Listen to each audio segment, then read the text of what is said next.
Hey folks, one more massive thank you to Distributed Global for having us and to CoinFund for putting this together.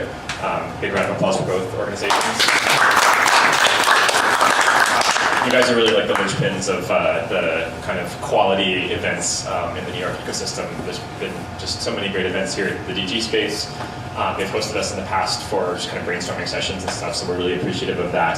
And also to CoinFund for the work that you guys do and the great events stuff, research and stuff that you guys work on. I'm Lane. As Olga said, that was a very flattering introduction. I guess I don't have to say a whole lot more. I'll share some background in a sec. I'm an Ethereum core developer. I do events like this all over the world, and it's especially exciting to be able to do one here in New York, which is home for me. Also to share this space with Preston. You guys are going to hear about some of the really incredible work that he and his team have been doing on Ethereum too. Generally, I think that there's just so much exciting stuff happening in the Ethereum ecosystem today. So I'm really excited to drill down into some of it with you guys. Do I have a clicker? Yeah. It should work. Hopefully this works. See? Sticking with the rabbit theme, because it's a rabbit hole talk. And I realized, so this is two perspectives on Ethereum. I'm going to talk to you about the technical and social side of Ethereum. Technical side focused on Ethereum 1x, which is what I'm focused on. But you're also going to get the other perspective from Preston. So this sort of two is sort of like 2 times 2, if that makes any sense. And get more than 2 perspectives. So let's see. Okay, cool. So for folks who didn't already know or notice or saw this earlier, today's actually a really exciting day in Ethereum. So it's a bit of a coincidence. We kind of thought this was going to happen yesterday, but it ended up happening around 3 p.m. this afternoon. We just successfully rolled out the Constantinople hard fork in Ethereum. If you've been following Ethereum at all for the past few months, you'll know that it was postponed, and it was like super overdue, and so this is like really a significant milestone for the entire Ethereum project. Funnily enough, when it actually happened today, I think it had been so long in coming, and there'd been so much stress about it. It was a complete non-event. We actually had some reporters. We had this online channel where the core developers communicate, and some reporters were there, and they were like, "Wow, you guys are so chilled out and low key about this." But it was great. So it happened. Excited to be able to celebrate here with everyone today. We can all have a drink and celebrate the launch of Constantinople. Was that a question? Or? Yes. Yeah, please. How many blocks after the fork happens does it take for you guys to feel comfortable that it really worked? Cool. So the question is, how many blocks after the fork until we know that it worked? It's a great question. Funnily enough, I remember we saw, I was sitting there nervously, actually trying to prepare for this talk, watching the final few blocks get mined. And then the block 7.28 million got mined. So we know that at least, the miners, at least some of them are producing blocks, and basically the upgrade worked. But you have a good point. Actually, issues tend not to manifest themselves until later. When someone tries to deploy a contract that uses one of the new opcodes or something. I would say it's probabilistic finality. I would say that after a few hundred or a few thousand blocks, or probably a few days, if nothing serious has gone wrong, then we feel pretty good. The longer the time goes on, the better we feel. Yeah. I think about a week from now, I'll be feeling really good. You can still celebrate. Yeah, we can still celebrate now. It was time. It was very much time for Constantinople. We have so much more important things to work on. So you're going to hear about some of that stuff from me and from Preston. So let's keep going. Happy New Fork. It's like a New Year's thing. I think I need to get the angle right for this. Maybe it's the other side. You can also press next. Oh, yeah, okay. Olga gave a very kind intro already. I'll just share a tiny bit more about my background in case that's interesting. I've always been a software developer. I started my career at a hedge fund here in New York. I worked in finance and quant finance for about 6 years in New York and then in Hong Kong. Then I changed gears and I went back to school. I did 2 master's degrees, including a business degree. And became an entrepreneur. So I actually had a healthcare technology startup. That was the most recent thing I did before Ethereum and before blockchain. For a few years, sold the company in 2016 and then took a sabbatical year to kind of take some time off and clear my head and figure out what to work on next. I think that sort of Bitcoin and blockchain was sort of on the periphery of my awareness like all along, but I like to say that I was just drinking too much of the like business school and startup, Kool-Aid to like really, I think, appreciate the power of decentralization until I finally like took this time off and was in a place where I could really go deep into it. I still remember the moment. I remember the conversation I had in 2017 when someone like sat me down and like helped me understand Ethereum and like what is a smart contract and this concept of like a decentralized global computer. I had my rabbit hole moment, as I'm sure many of you guys here have. And from there, that was like early 2017. It was just like a rapid descent down the rabbit hole. I like ended my sabbatical early. I came home. I just started meeting as many people as I could, attending events, like reading white papers. And then my first big blockchain event was the Ethereum DevCon 3 in Cancun in October 2017.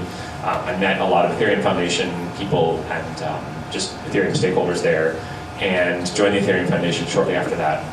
So I've been working on Ethereum full-time since November 2017. My day job is I am a core developer on the eWASM team.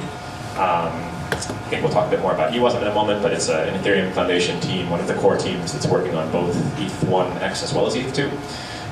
But in addition to that, I'm just like really fascinated by and interested in sort of the social side of Ethereum. So hopefully we'll have a few minutes to talk about tech as well as the social side today. So I've been very hands-on and active in things like governance, project management, some of the open kind of social questions and challenges we have. And finally, as I'll also mention, I'm writing a book, which is my attempt to like explain all of this to like a mass audience, like help people understand like what is Web3, what is Ethereum, why do we care about decentralization, that kind of stuff. So if that's something that's interesting, grab me afterwards.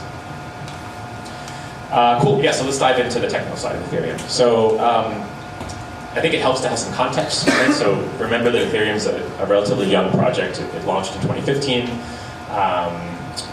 The last upgrade before Constantinople was Byzantium, which rolled out in October 2017, so it's been a while. As I said, Constantinople is a bit overdue. The main item I want to highlight here is June 2018, which is the middle of last year, and I'll talk about why this is significant in a moment. But basically, the current Ethereum 2 roadmap was solidified at that point in time, and Ethereum 1X as well has arisen as a result of that decision. So just mark that date in your minds. We'll come back to that in a sec. And then just looking forward a little bit, I think later this year you'll start seeing a lot of the work that Preston's team and other ETH2 folks have been working on, begin to launch, as well as hopefully some of the ETH1X stuff, and continue to roll those things out over the next few years. So everyone in this room who has ever built an app or product or service or startup is familiar with this challenge, right? You like design something and build it, you have a prototype, you go out in the market, you get some users. Fast forward a few months or a few years, right? And you've got this product with this installed user base. The product kind of sucks, right? It's kind of boardy. It has like issues and things if you had known you would have like done differently. And so you have this like core challenge, which is like on the one hand, we can like reinvest in and re-improve the existing product and like keep our existing customers happy. Or on the other hand, we can choose to like throw the whole thing away and like redesign it and rebuild it from scratch. As I said, this is a core challenge that like every successful tech product platform faces. It's certainly a good problem to have. And needless to say, like we're very deep in this today with Ethereum. Right, on the one hand, we have this running Ethereum network, which is great, right? It works. We have really amazing projects like Maker and all sorts of other cool stuff running on it. On the other hand, we're burdened both with some, suboptimal technologies like EVM, the Ethereum Virtual Machine, right? Is very limited in what it can do, as well as limited scalability, which Preston will speak a lot more about. And so actually, the approach with Ethereum is we're doing both, right? So. A bunch of people are now working on ETH1X. There's also a simultaneous effort to build this brand new, like reimagined, glorious ETH2, which you'll hear more about later from him. And they're sort of totally separate, except that a lot of the work we are doing on ETH1X is designed to feed directly into ETH2, right? So there is, we're trying not to kind of like waste effort. The date I highlighted before, June of last year, just to go back to that and kind of how ETH1X happened.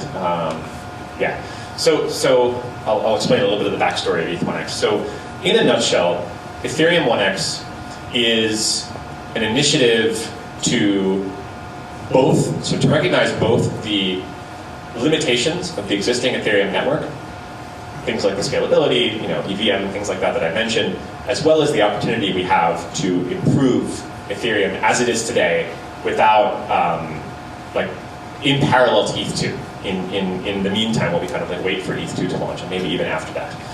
In particular, it's an initiative to keep Ethereum alive. That's kind of the core idea, and I'll show you what I mean by that in a sec. Right? And for a long time, all the way back to the beginning with Ethereum, the kind of mindset was, let's not make any big breaking changes in Ethereum 1, right? Let's push them all into Ethereum 2, right? And the reason is that we always thought that Ethereum 2 was kind of just around the corner, right? In fact, up to that point, up to June of last year, we expected to see some parts of the Ethereum 2 roadmap, like Casper, the proof of stake, begin to roll out on mainnet as early as last year. And all that kind of changed in June when, for a whole variety of reasons, mainly that there was a lot of duplication of effort going on, the Ethereum Foundation research team made the difficult decision to throw a lot of that work away and create this new Serenity roadmap. We jokingly call it Shasper, so it's sharding plus Casper, right, as a single work stream, and launch it as a totally separate chain, right, the beacon chain, beginning with the beacon chain, which Preston will tell you a lot more about. And so as a result of that, we being kind of core developers, right, so this was actually recently, this was at DevCon 4 in Prague in October, November. A bunch of these core devs from a bunch of different teams here. We have the Geth team and the Parity team and eWASM team and some consensus people and some other teams as well. We had these ad hoc meetings where we all kind of sat down and scratched our heads and said, hey, we need to keep Ethereum alive, and we don't know how long ETH2 is going to take, and we're facing some challenges in doing so. So this is a snapshot of why we need it, right? There's many ways you can measure the growth or utilization of Ethereum. You can look at transaction volume, you can look at gas being used in transactions, you can look at monetary value. This particular one is the number of state items, storage items, right? So every time a smart contract writes a piece of data, every time I make a transfer of an ERC20 token or something, that balance has to be recorded. That's a storage item. As you can see, it's growing very rapidly, and this has a few impacts, right? So number one, it increases the amount of disk space that all the Ethereum nodes need, because that data has to be stored in every single node, right? Until we have sharding, that's what sharding is trying to do, right? Every node doesn't have to process every transaction or store every piece of data, but today they do with Ethereum 1. Right, so they need a lot of disk space, and even more than that, there's these sort of second-order effects, which are really, really challenging. And these are things like how long it takes to synchronize a new node.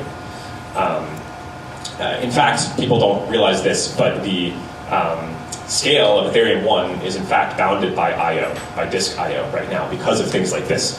Right, because it's not that you write this data and leave it forever. In fact, the node needs to store these 140 million items. Is that 140 million or 140 billion? I don't know. It's a very large number. And they all have to be there in a database where it can access them, because Ethereum is very state intensive, right? Any contract, unlike Bitcoin, right? This is one of the key differences with a UTXO model. These Ethereum contracts need to be able to constantly access the state and make changes and stuff. So that's the burden of Ethereum. So the first and most important part of the Ethereum 1x initiative, just rewinding slightly. We are of the opinion, we being a number of the people in the core community, right, that if we don't do something to sort of bound this at some point, that Ethereum 1 will not survive to see the light of day, won't survive to see Ethereum 2 launch, right? And that's because the burden on running nodes just gets higher and higher, and there's fewer and fewer nodes in the network, and we get reduced down to this centralized core of nodes, which is not what anyone wants to see happen in Ethereum. So, so the first and most important part of the Ethereum 1x initiative is to bound the size of the state, the storage items. And there's a few other work streams. I think I have a list of them here. So bounding state growth is the most important one. Pruning chain data is a slightly... the way that we intend to bound state growth is through something called storage maintenance fees or storage rent. The idea here is that there are contracts out there, I'll pick on CryptoKitties because I think it's the largest one, right? It uses an enormous amount of storage. It's something, that one contract is something like 20-25% of all the storage in Ethereum, right? It's a power law distribution. And the way it works today is when you first write something, you pay a fee, but then you don't have to pay any ongoing fees to maintain that data, which is actually really bad economics if you look at it. So we kind of want to fix that with some sort of like a rent model. So that's the first initiative. Pruning chain data is less controversial. This is more about like not requiring nodes to store all the blocks throughout all of history, right? Because you don't need to touch those old blocks very often, stuff like that. eWASM is the thing that I'm primarily focused on. I'm not going to go too deep into it because we have limited time, but we can talk about it if people are interested. In a nutshell, it's replacing EVM, which, as I said a couple times, is rather limited, with a better virtual machine based on a really exciting new standard called WASM, which stands for WebAssembly, right? Which is not a blockchain thing. That's like an actual project in the actual world that every web browser supports right now. It lets you do really cool things with smart contracts, like writing them in a bunch of different languages, like C and Rust.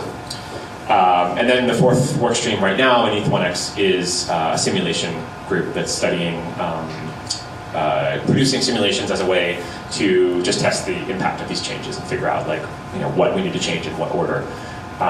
So the name Ethereum 1X is sort of it's not monolithic. It's not like Constantinople. It's not like we're going to have a fork in 6 months when all this stuff is going to happen together. It's kind of a loose collection of like different initiatives, and like you'll see other things being added to it probably. It's generally everything being done to improve Ethereum 1 while we're waiting for Ethereum 2. And next for me. Cool. So how does it fit into the roadmap? Next again. So this is one way it might look. So there's, I should mention this slide as well as the state items slide I showed you are both from a gentleman named Alexei Akinov, who's been doing a lot of the leading research work on Ethereum 1X. He's published a whole series of really great posts on ETH1X. So like check those out if you want to go much deeper. There's something like about 15 EIPs here, right? 15 kind of proposals and changes, and this is one way of breaking them down. So he's done this work of writing these dependency paths, and you can kind of see they have to happen in a certain order. And this would be bundled into 2 or probably 3 hard forks, 3 upgrades, to get us, depending on how aggressive we want to be, right, to get us to a place where a lot of these issues are fixed, and we have things like storage maintenance fees. If you figure each of these is one upgrade, and you figure kind of 6 months best case scenario, 12 months worst case scenario per upgrade, we're looking at between 1.5 to 3 years. And now that Constantinople is behind us, we can go full steam ahead on this stuff. So I think this is the main thing you'll see coming out of Ethereum 1 in parallel to the work that's happening on Ethereum 2. Next. Finally, okay, who's responsible for it? So this is like a good segue into the social topic. I guess it started with, as I said, this kind of this ad hoc initiative among a bunch of Ethereum core folks, teams like the Geth and Parity teams, right? Those are the 2 main clients on Ethereum 1. We're very concerned about it. But Ethereum is a decentralized ecosystem, so it's sort of simultaneously everyone and kind of no one. We'll talk more about that in a sec. Can we go next? So some more cute rabbits here. I guess on social, right? I just want to say that we don't hear people talk about the social side of Ethereum as much, and there's a couple reasons for that, right? The main one is that the brilliant people, hardworking people who have delivered Ethereum up to this moment, up to and including now, are very technically minded people, which is great, right? But like I have a thesis that Ethereum has, like, while the technical scaling is in very good hands, with teams like Preston's team, we're sort of at an inflection point with Ethereum now where a lot of the challenges we're beginning to face are actually not technical, they're actually social challenges. And I'll talk you through some of them right now. And so I think that, how do I put it? We need people, like maybe many of the people in this room, right, who have like social expertise with things like project management, governance, and things like that to like help us with a lot of the social issues. The social questions are, we talk about them less, but they're important, and they're kind of increasingly important. Let's keep going. So back to the question I asked a moment ago, which is sort of who's responsible for it. One of the big questions in ETH1 as well as ETH2 is, what is the Ethereum roadmap? Like, what does that actually mean? Is there like a canonical roadmap? Is there, is there a person or an organization that like drives that roadmap? I think we need to appreciate that like what we're doing has never been done before, and feel free to push back on that. But I really think it's true. I think we're building global mission-critical infrastructure financial infrastructure in a wildly decentralized fashion. In some ways, okay, the internet did this, right? That's true, right? So maybe the internet's the first example of this, and maybe this is an extension of that work. There is no single person or single organization that like owns the roadmap. There's no command and control. There's not any person who can kind of say, this is the roadmap, get on board with it.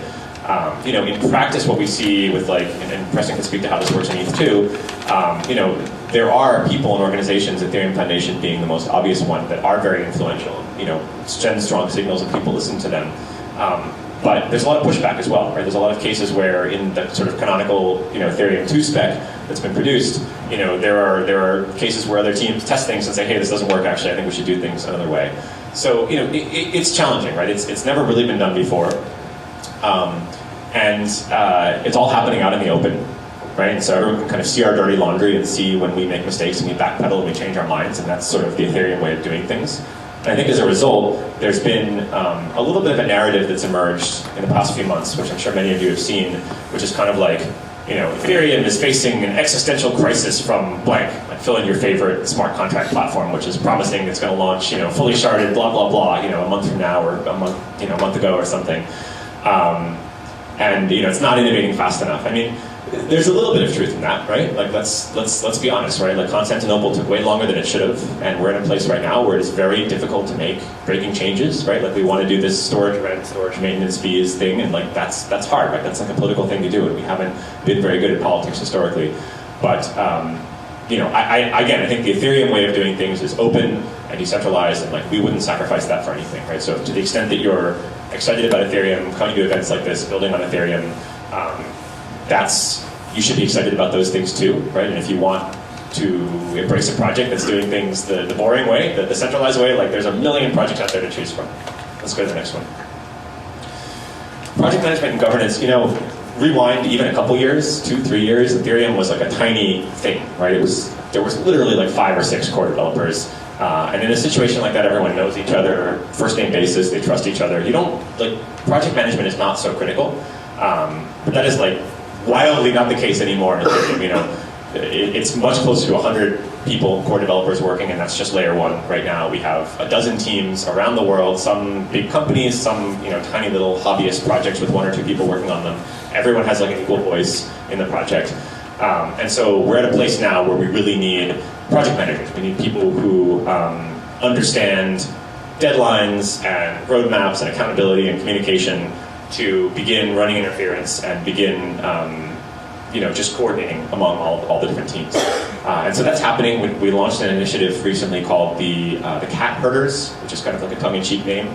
But it's a great opportunity. It's like everything else in Ethereum. It's permissionless and it's open, so anyone in the room who has like experience with project management, who's been looking for a way to like get involved with Ethereum, that initiative, the Cat Herders initiative, was literally born in exactly this situation. It was literally a couple of us on stage in Prague in October saying, project managers, please come help us. And we had like a dozen amazing people who volunteered to help. And they're now managing like a large portion of the roadmap, right? So project management is important. Governance, like I could stand here for 2 hours and talk about governance. It's a huge topic. Like I can barely scratch the surface given the time limit. But I will say that we have very limited formalized governance in Ethereum, right? We have one particular formal governance mechanism, which is the EIP, the Ethereum Improvement Proposal Process. We have something called the All Core Devs Call, which is when a group of anywhere between 10 and 25, 30 core developers get on a phone call. It happens Friday mornings, New York time, so actually the next one's tomorrow morning at, I think, 9 a.m., 10 a.m. And so if you're interested in Ethereum governance or in governance in general, that's a really cool thing to kind of check out and observe. It's live streamed on YouTube. And yeah, we're still figuring out governance, and we have a lot of room for improvement. Let's go to the next slide. I think this is the last slide. This is New York. Like there should be people here who understand things like marketing and branding. Again, it's not a skill that I think that is in large supply in the sort of people who have been attracted to Ethereum historically, right? And so again, I think, other things being equal, the Ethereum builder mindset is kind of like, let's keep our heads down, let's write good code, let's not worry about like what other people have to say about the project. And I think that is okay up to a point, right? But again, I think that we're at a bit of an inflection point. I think that we really lost control of the narrative of Ethereum, especially last year. And I think that if you go out on the streets and you just ask someone, hey, what do you think of Ethereum? Either they haven't heard of it, or if they have, they're associating it with ICOs and scams and all that kind of stuff, right? So again, I think we, in a big way, like lost control of the narrative. And I think that the best way to do that, I mean, yes, we need to write good code, right? That's critical. But we also need to have people who speak the language of business, speak language that everyday people can understand, and who can get out there and interact in real world events, talking to the media, writing books, which is my attempt to do this, all that kind of stuff. So again, call to action, lots of stuff to help with here. Like, feel free to grab me if any of that interests you. I think that's all I've got, and we're saving questions for the end. We're going to do one Q&A session, so I'll hand it over to Preston. Thank you, guys.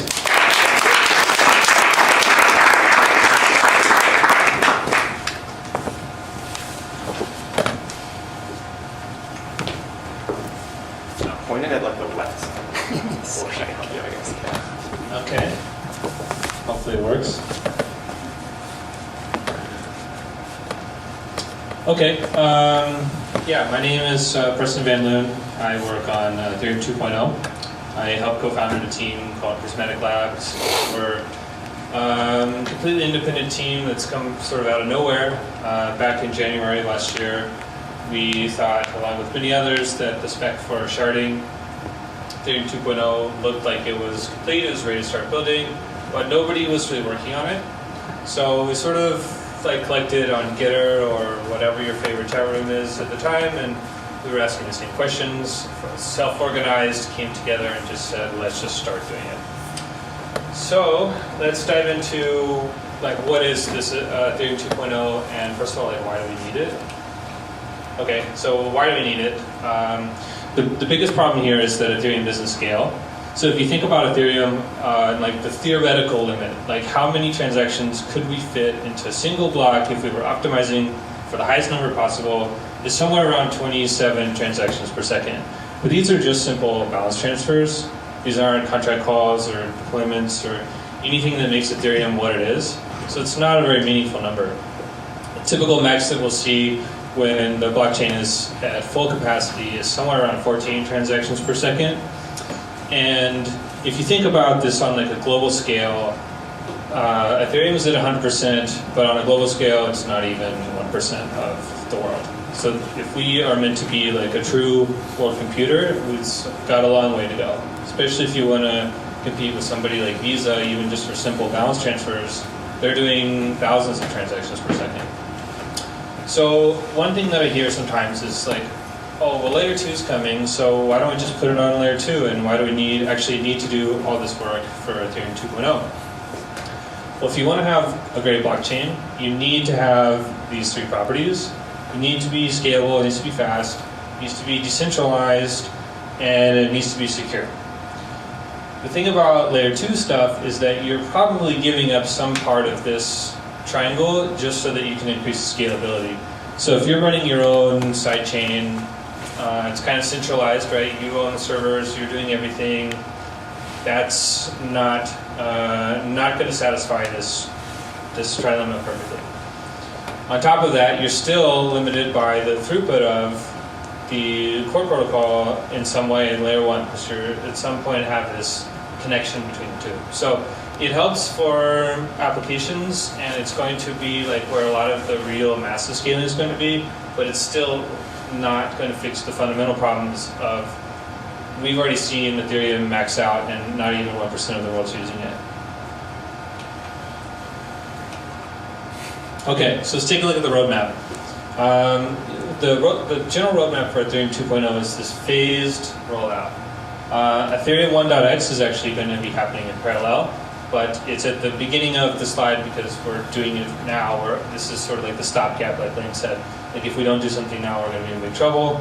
But it is independent of Ethereum 2.0. If for some reason we launched Ethereum 2.0 faster, then we can do that. That'd be great, but they're sort of independent, right?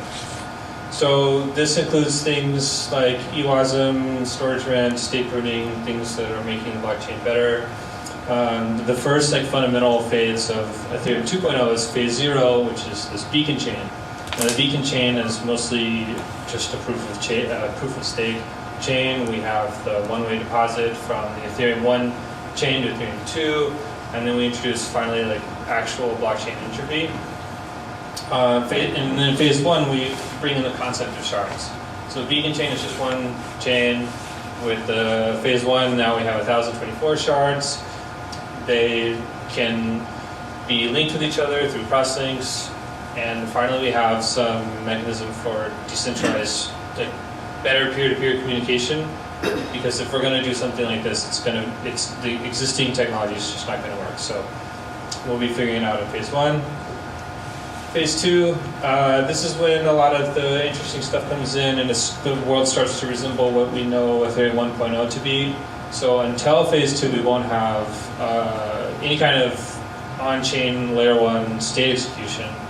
So if you want to do things like smart contracts, that's when this comes into phase 1. We'll be replacing the EVM with eWASM, sort of bringing in a lot of the features that are from Ethereum 1.x. And then at phase 2, I consider like Ethereum 2.0 like pretty much ready to start migrating everybody over. That's when it feels like fully complete to me. But the next step is introducing light clients or stateless clients, where we're hoping to get even more optimization by taking some of, like removing more data from the chain so that the core protocol chain can advance more efficiently. Okay, so diving deeper into what is this beacon chain. So it might look something like this with these red blocks. Like I said, it's just one chain. And some of the things that we get out of this are the beacon chain is a validator registry. So this is managing validators entering and exiting the beacon chain into the system. They also manage the rewards and penalties.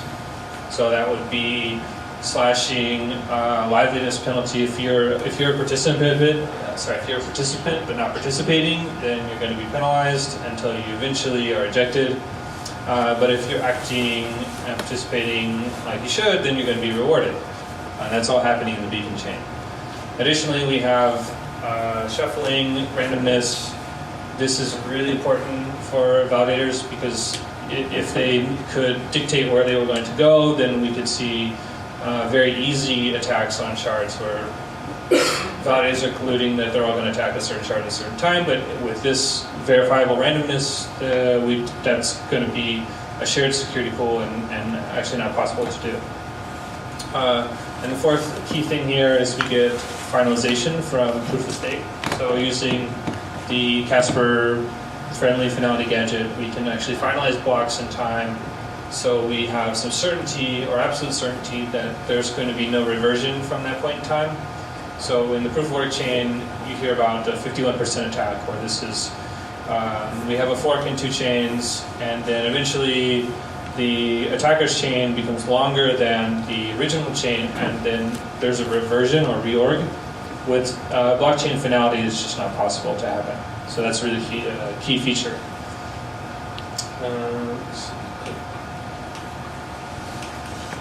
Get the next one. Okay, so how do you become a validator? It's rather simple, actually. What you want to do is generate a new address. There's a new address space in Ethereum 2.0. So you'll first generate the address that you're going to be acting as, where you're going to be signing things as a validator. And then second, you'll be generating a withdrawal address, and this is probably a cold wallet of some kind, because you're not going to be using it for anything other than when you're done participating, that's where your money's going to go. So you really wanted to use a cold wallet of some kind.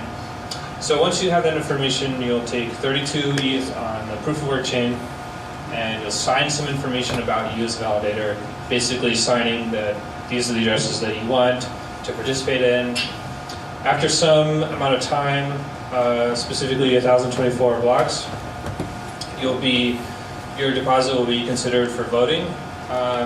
Then over 16 epochs, and I'll get to what an epoch is in a little bit, over 16 epochs, the validators in the system are then voting on your deposit. So they're saying, yes, I saw this, it happened in the Ethereum 1 chain, and after enough of us have agreed, over 16 epoch period, then you're placed into the activation queue. And the activation queue is just a first in, first out. So whoever was there first is going to be processed next. And this is done with rate limiting, so we don't have too many validators entering and exiting at any given time. Next. Okay, and once you become a validator, what do you have to do? What do you need to do to earn your rewards? So they really have just two roles. So they're the new block producers, where today we have miners who are hashing data to try to get a partial hash collision to generate this block. Now we have these proof of stake validators who are just signing the blocks in a much more efficient way. In the beacon chain, the blocks consist of some data about the Ethereum 1.0 chain, specifically deposits, because that's really what we care about. It includes flashing, voluntary exits, ejections, and then sharding crosslinks when phase 1 comes around. And their second job is to provide attestations. So basically they're saying, this was my view of the world and what I thought was happening at my assigned time to attest, and they'll sign that as well. Okay, right, so a few parameters about the beacon chain. Blocks are going to be produced every slot, and this is now 6 seconds, which is a change from 14 seconds that we have today. An epoch is going to be consisting of 64 slots, which is 6.5 minutes or so. An epoch can be considered finalized through proof of stake after 2 justified epochs, and basically what this means is if everything's going well, after 2 epochs, we can consider that a finalized point in time. And if you want to exit the system, just like you enter the system, there's a series of delays so that we don't have too much churn going on. So you'll be, once you signal that you want out of the system, you'll have to keep participating for 4 more epochs, and then you're subject to the rate limiting. So if there are a lot of people exiting at one time, you still need to wait until you're processed through the queue, and once you're finally exited, you can actually access your funds, and they're made available to you after 256 epochs, so 27 hours, roughly. Oops. I think we went to, okay. Okay, so the next phase is actually introducing the shards. So we have the beacon chain in red or pink, as it looks. And then we're adding 1,024 shards into the system. So these shards are completely independent of each other, with the exception that they all have this link to the backbone of the system, the beacon chain. So shard chains are ideally linked through crosslinks at least once per epoch. And here, we still don't have meaningful state execution, so you can't run simple balance transfers or deploy contracts here yet, but these shards do have some utility. They're actually used for data storage. So there are some ideas where layer 2 applications can leverage this free storage at this time. So this is not an entirely, like, we can still get utility out of this until the next phase comes, when we do have state execution. So the idea here is replacing EVM with eWASM. Then we have these starting to get into crazy concepts of cross-shard transactions, so having contracts call contracts in other shards, but also if you think about these shards as kind of like a city, sometimes cities get crowded or you don't want to be there anymore, so you want to move. Right? And something you want to do if you're a contract developer or a smart contract developer, you want to take your contract with you and all the state. So there's a concept of contract yanking, which is sort of yanking out of one shard and shoving it into another. This also means that a lot of the tooling that exists today is going to be completely different. If there's a concept of asynchronous data calls, that's an entirely different paradigm for contract developers. But it's not too far from reality today. So I think everybody as a software engineer at some point learns how to do asynchronous calls when you're interacting with a web server or something. So it might be a little crazy at first, but it's something that we all do today. So it's not going to be too radical, I think. So this is in research and now in the design phase. And I estimate that development will be starting like this year or next year, at least for Ethereum 2.0. I think you guys are, for Ethereum 1.0, already working on it. But this can happen actually in parallel. As with most of these phases, they can be done in parallel to each other. So this doesn't depend necessarily on the work from phase 1 or phase 0. Okay, and this is a look at the entire system. So we still have the main chain. It's not going away when, at least initially, when Ethereum 2.0 launches. We'll have the beacon chain running in parallel, so listening for deposits, processing new validators.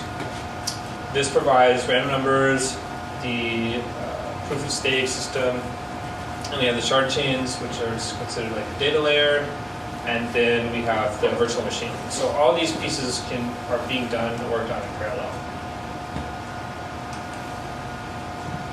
Phase 3, light clients, stateless clients. Like I said, this is sort of like the previous picture was a complete picture of the entire system as we know it today, and then light clients are the next advancement on that system. So I actually don't know too much about it. This stuff is very much in progress. I took a look today at the research forum, and there are 10 posts on stateless clients. So it's still like several years away. So I think a lot of research is not focused on it yet. But this is going to be optimization of taking some of the data that was on the chain and then removing it so that we have that implicit performance gain by having less work to do on the main chain.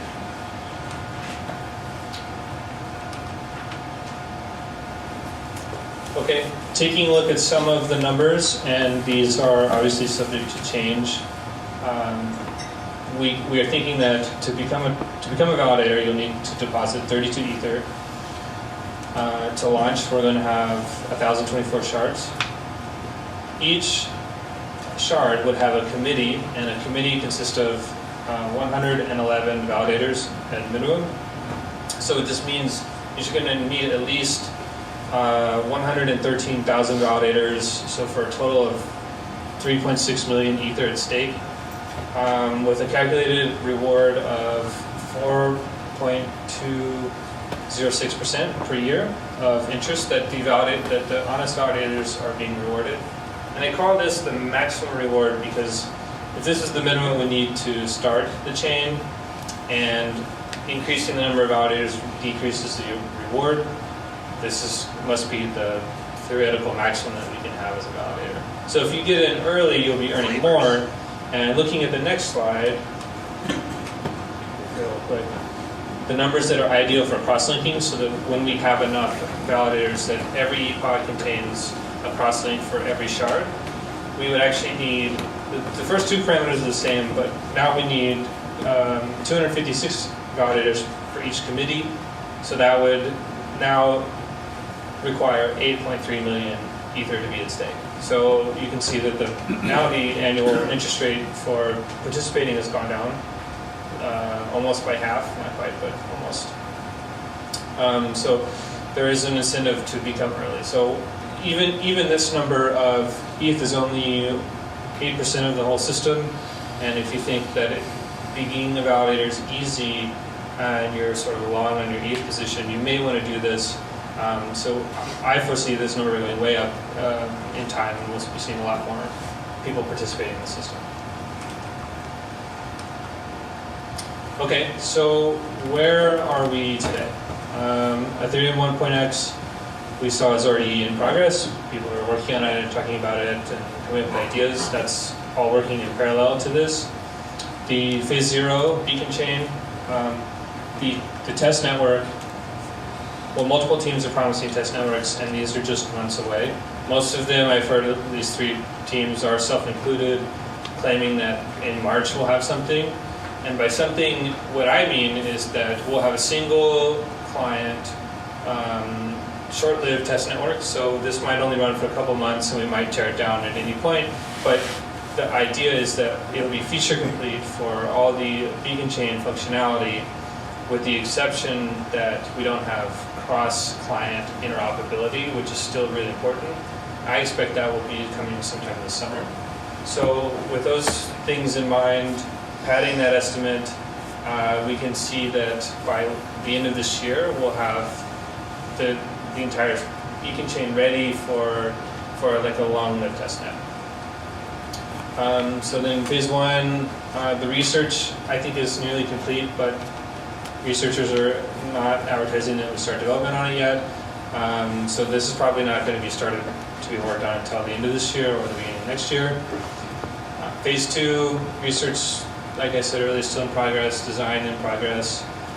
A lot of the work from 1.x will carry over here, so hopefully it's not too difficult. I think the beacon chain has probably been the hardest so far because this is sort of bootstrapping the whole system, and I'm hoping that phase one should be medium-sized work, and I hope that phase two will also be medium-sized. Phase three, I don't know enough about it to give any great estimates, so I'm going to say this is many years away. Who's working on it? There are 8 or more teams. I won't read through all of them. I will share the slides later, but this is all out there. The point of this slide is that there are a lot of people working. Lane said that there's an all devs call for Ethereum 1, which is sometimes 10 to 30 people. We had one today that had over 40 people on it. So it's a lot of people working on this, a lot of independent teams.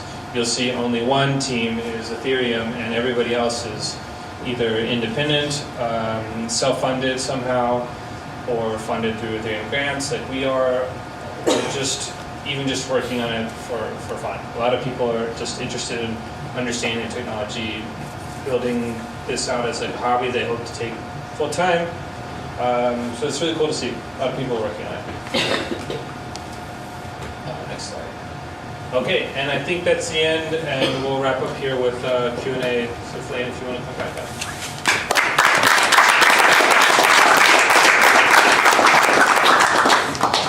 Can I ask you a question to start? Yes. You said the amount of staking that would be ideal for cross-links, right? Yeah. What does that mean? Is that about like having cross-links happen more often or something? Yeah. So it has to do with the community size. Right. So I don't know the exact parameters of it, but what I do understand is that if we have a number less than 256, there's not enough validators to include a crosslink from every shard. So there will still be some crosslinks, but not the ideal amount. You don't get every shard in every epoch, something like that. That's right, yeah. So it might take a couple of epochs for it to go if the number is less than 256.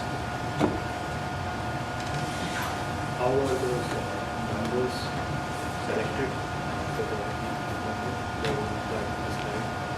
Repeat the question. Yeah, so the question was, how are those numbers selected? I think we're just guessing at this point. I don't, like, honestly, I think we're developers, so we think this is going to work, and maybe someone, we've run some, numbers against it, and it looks sane, but I think it hasn't been run by some formal economics model. Do you know? Probably not yet. I mean, there are probably people who are beginning to think about doing like emulators or simulators, but probably not there. Yeah, I'm thinking that these are just parameters at this point, and until we launch the chain, they can easily be changed, just like one line of code. So hopefully we will have to figure it out before we launch to mainnet. What would make you want to do contract yanking? What do you call it? From going one shard to another? Is it when it's filled? What does it mean if it's filled? Yeah, it's a great question. So the question is, why would you want to do contract yanking? Why would you want to change shards? I think the point is that there's no concept of load balancing.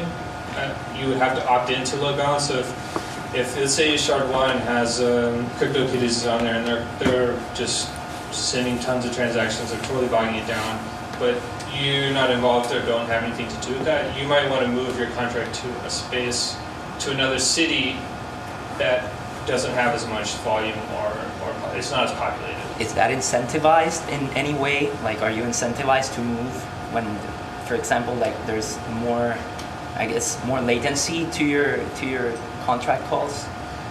Yeah, so the question is, why are you incentivized to do that? And the differences are probably in gas prices. So if shard 1 has a lot of volume, the gas prices are going to be much higher than something that doesn't. So you might want to move to a less populated space to save on gas fees. And one last thing, is there a penalty for moving? Well, there's a cost for moving. I would say it's similar to redeploying your contract, but I'm sure there's going to be some extra cost to bring that data with you, whatever the size of the data might be.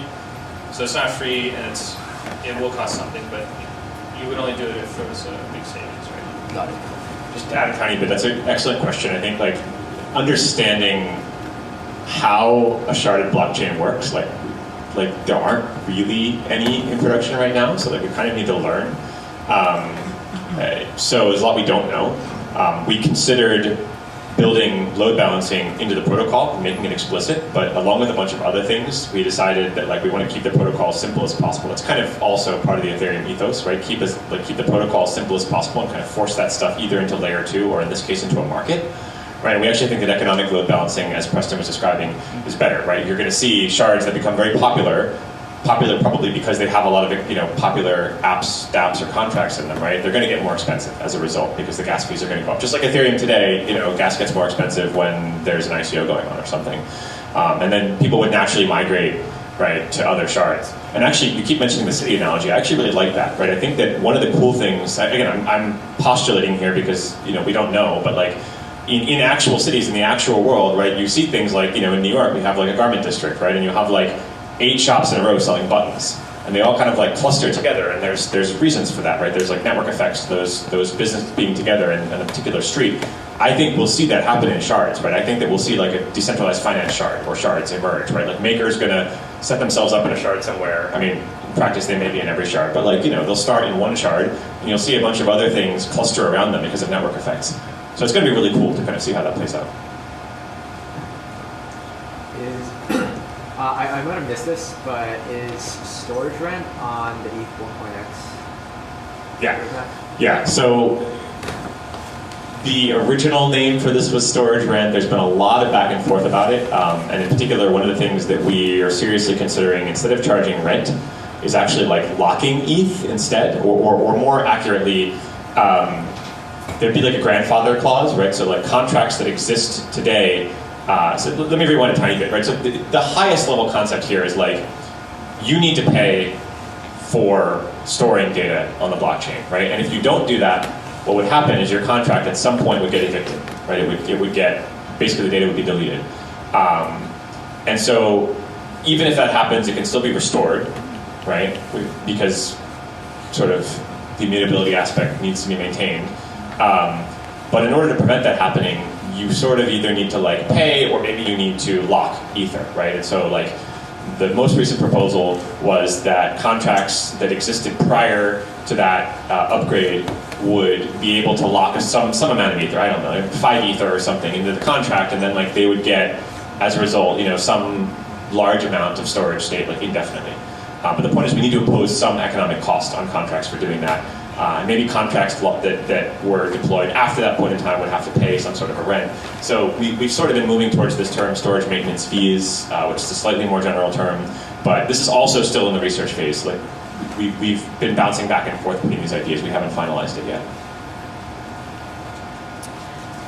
So you spoke a little bit about sharding and the benefits that will bring, but I'm interested to hear about some of the trade-offs of sharding, and if a decentralized application developer would have to update and change their kind of underlying code, like how your team is planning to work with dApp developers so they're ready to move to ETH 2.0 when that point comes. Yeah, that's a great question. So the question is like, what are the trade-offs to sharding, and how are smart contract developers going to handle that migration? So obviously the system is much more complex than it was in Ethereum 1.0, right? I don't really know like what alternatives we have for this. Like we need to have some better parallel processing, and without sacrificing something from the trilemma earlier, without making it less secure or giving up some decentralization of it, there's really not another way that sort of satisfies it in this, how sharding does with proof of stake. But the added complexity of this is going to have these effects on everybody. So it's not going to be that it feels the same. There are going to be some differences. So if you're a smart contract developer and you're migrating and you're only going to stay in one shard, well, that's just like Ethereum 1 today. If you don't care about other shards, like you're only going to stay in there, then there's really not a lot of differences, right? It's the same. But if you needed these asynchronous calls or cross-sharding transactions, then that's when it really gets to be complicated and where you have to start to think about things like how is async await kind of style of programming going to work for you. So I think initially the tooling won't be there, so you might just see the people deploying to one contract and then having it deployed to all of them, or possibly One shard. yes, sorry, deploying one contract to all the shards, Right. because there's not a great way to interop them, and then somehow probably through a layer 2 solution, keeping them all in sync somehow. Not too do you have any insight into how that might work? Yeah, I mean, so I know that teams like Maker and 0x are thinking very seriously about this and doing research on it. I haven't seen a ton of it. I know 0x has been doing some really cool research. So they gave a presentation, Will Warren of 0x gave a presentation at Oricon in Berlin last month, where he talked about their approach, which is they have some sort of proxy contract they install in each of the shards or something. It's pretty cutting edge stuff. Yeah, I mean this is this is one of everything is a trade-off, right? In life, as in blockchain, you don't get anything for free. And I agree that if you go back to that scalability trilemma that Preston showed us, sharding is pretty unambiguously the best path forward for scaling. But the trade-off, as you highlighted in your question, is around things like UX, right? These things get more complicated. So I guess the best answer is we're working very closely with these teams to understand their concerns and make sure that the UX and the developer experience is solid. I guess just building on her question, are a lot of projects gearing up for this change, or do you think that there'll be one point when MakerDAO or 0x has to decide whether to rewrite their contracts for ETH2 or move to another blockchain? Thoughts on that? I think they're gearing up. I mean, they've had plenty of warning. We are in ongoing communication with them. I think that the teams actually they're not the best examples because those teams are very sophisticated. They're large. They're well funded. They have a lot of resources to allocate to stuff like this. They've probably got people working on this Ethereum 2.0 stuff full time. For me, a much bigger question is smaller teams who don't necessarily have that technical expertise or those resources. I think that they could find themselves in a bit of a trickier situation, but just to reiterate, Ethereum 1 is not going away. We have no plans to kill Ethereum 1. It will live on indefinitely. That's exactly the point of ETH1X. So if you are a small project and you have some dApp, right, that's running on Ethereum today, it will continue to run forever. This goes exactly back to what Preston said. You can kind of sort of stick your fingers in your ear and just pretend that Ethereum 2 is not happening, and that's okay. You have all the time you need, I think, to make the move if you want. But yeah, I mean, again, if you guys see any of the stuff I post on Twitter or whatever, you'll know I'm very frank and very open about a lot of this stuff, right? There are projects, I love Ethereum, but there are interesting projects out there that are not Ethereum, right? There are a lot of teams are considering, looking at projects like Polkadot and stuff, and I don't blame them. Aragon is one that announced that they're thinking about Polkadot as well, kind of as a backup, right? If they have issues with these two. Do you have any additional thoughts? I think a lot of the biggest radical changes switching over to eWASM. So a new EVM for Ethereum 2.0, but that's already going to be happening with 1.x. So I think that teams are probably thinking about this today. I think a lot of questions they get from developers what am I going to do with my contracts? How is it going to work? So they're definitely thinking about it, and we don't really have immediate answers yet because we're still trying to figure it out. But yeah, to answer the question, people are thinking about it for sure. Yeah, and the other thing is, again, right, the Ethereum mentality is keep the base layer as simple as possible.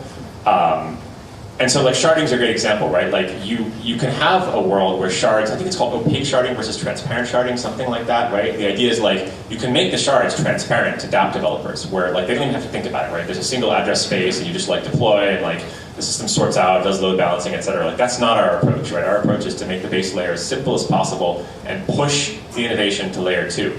And I'm saying this because I very strongly believe that what will happen, it will take time, what will happen is very innovative things will be born at layer 2 that will solve this stuff. So actually, it's a lot like how you see web frameworks like React or Backbone or Angular, these sorts of things emerge, right? Building an app on JavaScript was a huge pain in the ass 10 years ago, and now it's easy, right? So we'll see really cool stuff emerge at layer 2 that makes building dApps dead simple, probably even easier than today, but it will take time. I have a question about eWASM. I was reading and it said that it could call outside via interfaces. What does that actually mean? And if it means calling off chain, how does that mess with the deterministic kind of properties of smart contracts that are required today? Okay, so when you say calling outside, you mean outside like the WebAssembly virtual machine or outside I mean, the WebAssembly module? It said that it could call outside, I can read it to you. WebAssembly has a few high-level features, such as the ability to import and execute outside methods defined via an interface. Okay. What does that mean? Yeah, so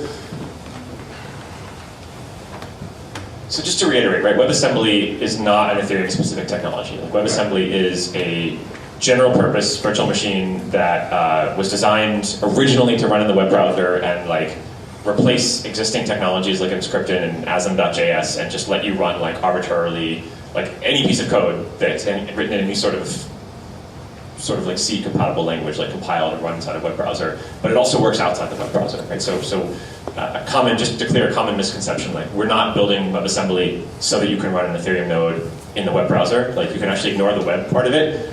Just like node.js runs outside the web browser, like this is all just stuff that runs inside libraries and inside clients and things. But because of where WebAssembly comes from, because it was born in the web and it was born, alongside the JavaScript runtime and inside web browsers and things like that, it has a very strict sandboxing policy, just like JavaScript does. And it's actually very elegant, right? So what happens is if you have a WebAssembly program that's running, and you want to do something outside of WebAssembly, if you want to escape the sandbox, you have what are called environment methods that you can import into your WebAssembly program. And they would allow you to reach back into the document object model in the web browser and update the web page, call a JavaScript function when that's the environment. In our environment, right, WebAssembly was designed to be flexible. So what we do is we the way that like what the E in eWASM means, right? E is Ethereum flavored WASM, right? So what the E means is a set of, I think it's about 25 right now. We call them Ethereum environment interface methods that get injected into WebAssembly. So as those modules are running, and they need to do something like reading storage, writing storage, getting caller data, reading the current block number, the current block header, any of that stuff that you can do in Ethereum, those things are all exposed to a running WebAssembly module via those environment interface methods. Does that make sense? Perfect. Yeah, thank you. Sure. I think we have one over here. Yeah. Just to following up on that question, regarding your presentation, you mentioned 4 different work streams.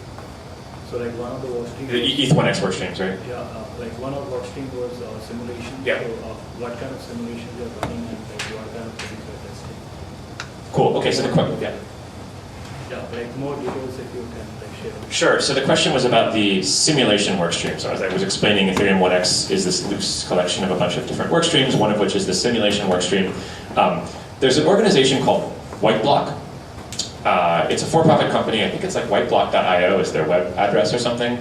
And they've been very hands-on with ETH1x. So what they do is they have a simulation framework. It's actually really cool. So I don't think it's even Ethereum specific, right? So what they do is I always get confused about simulation versus emulation. They run simulations, which is to say that they actually have like simplified like pieces of node software that get fired up in a bunch of Docker containers, and they can tweak parameters. So they can do things like increasing network latency, or increasing the uncle rate, or increasing the number of like dropped blocks and stuff. And they can kind of fire up 10 or 100 different nodes running on different different EC2 instances or something, or even simulate the network latency among them. And again, because they have the ability to change these parameters, right? So they can say, let's imagine that we only let each node store the most recent 100 blocks, which is not the way things work today, right? They can kind of actually test these things in the wild, and then when they've done that, they collect data that they can then plug into like mathematical models, which is emulation. I think I got that right, and do more testing. The other way around. Okay, so they do the emulation and they collect the data and then they can run simulations, right? Does that make sense? There's a ton of information published on each of these work streams on the Ethereum Magicians forum, which is ethereum-magicians.org. So if you look there, you'll see there's an ETH1X like channel of stuff. Yeah. So you mentioned earlier the possibility of cluster shards starting to develop as a network effect. In that regard, do you see the potential for Byzantine attacks to sort of merge if clustered shards start to collude, at least until asynchronous cross-shard communication comes? If we have clustering, like I was describing, does that increase the risk of attack, basically? In shards? Yeah, Sharding? especially until we have more asynchronous, like cross-shard calls. I think the attack vector is like colluding validators, right? Like that's where the... Yeah, basically, like, We could have denial of service, easily right? attack Yeah. Okay. Yeah, so we have this really large pool of validators, right? And we have this verifiable randomness from the beacon chain. So the thinking here is we have a shared security pool for the entire system. So it's not that one shard has a set of validators, they actually share the entire set of validators. So in order to have collusion enough to do some sort of attack, you would need to collude with half of the entire system, or at least some large subset of the system. So just because there are 1,024 shards doesn't make it 1,024th effort to do it. You still need to convince the entire system to collude. Yeah, so I mean, I guess another way of putting it is that the security of each of the shards is the same. Like the fees may be different or whatever, but like they have pooled security basically, right? Yep, that's right. And you get that from the beginning. How frequently are blocks actually finalized in FFG Casper? repeat it. Yeah, so how often are blocks going to be finalized in Casper FFG? So in this system, the epoch is what's finalized. So the block that's starting the epoch transition, this happens with 2 justified epochs. So if everything's working well, it's happening every epoch, there's a justification happening. To answer your question. Is that helpful? So in terms of Can you minutes, that's like explain 12 what minutes or epoch something? Or is? 6 Oh, minutes? so it'll be, there'll be a 12-minute delay, and then every 6 minutes there is a new finalized checkpoint, but it's 12 minutes ago is where the checkpoint was. So if you're using that for like syncing, like let's say we only want to sync from the last finalized checkpoint, you only really need to sync the last 12 minutes of data. That's where you were going with that. So question regarding the storage costs. How do you actually do that if you have, I guess, can you just talk more about it when blockchains are usually immutable and then you're charging a storage cost? Kind of how do you do the actual render back? And then second question was, how are you guys thinking about pricing the storage fees? I guess, because then it comes into like a GitHub, Microsoft GitHub model of this is public, this is private, kind of, right? What do you mean by public? Oh, I see what you're saying. Yeah. I got it. Okay, so the first part of the question was if blockchains are immutable, how can you charge rent and like evict people? And the second part is how are you thinking about pricing the rent stuff? Yeah, I don't know. Are blockchains immutable? This is kind of like one of these big questions. I mean, I think that immutability is a little bit subjective, right? I think that to say that because something lives in Ethereum today that will always be there forever in its current form, like to me that's just naive. Like you can beat that drum if you want to, and you can like say that up until the point when Ethereum dies, right? And again, like if you remember that kind of slide I showed with like that exponential increase in storage items, like we wouldn't do this if we didn't have to. And it was just a poor design decision, right? To not have a concept of rent in the beginning, early on. It's like I said, it's bad economics. So, you know, I would argue that like if the data is like, okay, so let's rewind a little bit. So there's 2 categories of things in Ethereum today, right? There are what we call externally owned accounts, right? Which is just a public-private key pair, and that just has an ether balance and a nonce. There's no code associated with it. And then there's contracts, right? Which have data, which have storage, etc., as well as the same things, a nonce and a balance.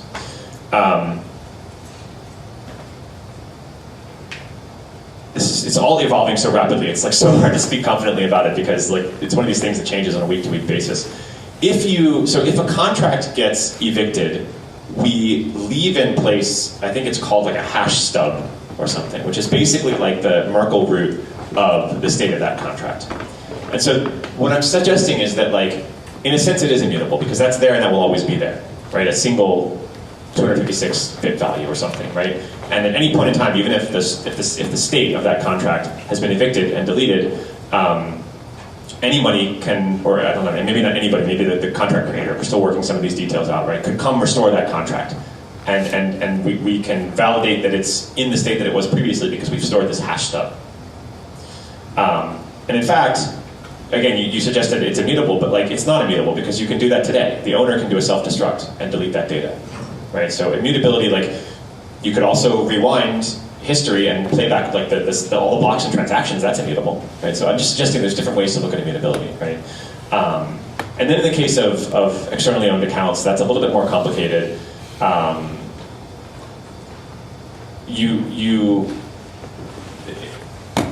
You can always, like, even if we delete that data, as long as you still hold the private key for that account, you can always bring that account back to life just by sending a transaction to that account.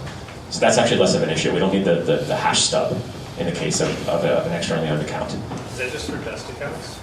That's just for dust accounts, yeah. So the plan would be to clear accounts that have effectively no ETH in them, which actually, I didn't realize, this is something like 70% of all accounts, so it would already like clear a lot of data out of the system. Does that answer your question? Do you have any more questions about how this would work? Oh, the pricing. Yeah, just the pricing. Boy, I don't know. I mean, yeah, I think that we haven't gotten that far yet in this proposal. I think we'd like it to be some sort of a market mechanism, like the way gas pricing works, where maybe the price would, like, we want to put a bound on the state, and so maybe the closer we are to that bound, the more we charge, but probably to reduce like cognitive burden on people and stuff, like we'd probably just arbitrarily pick a number.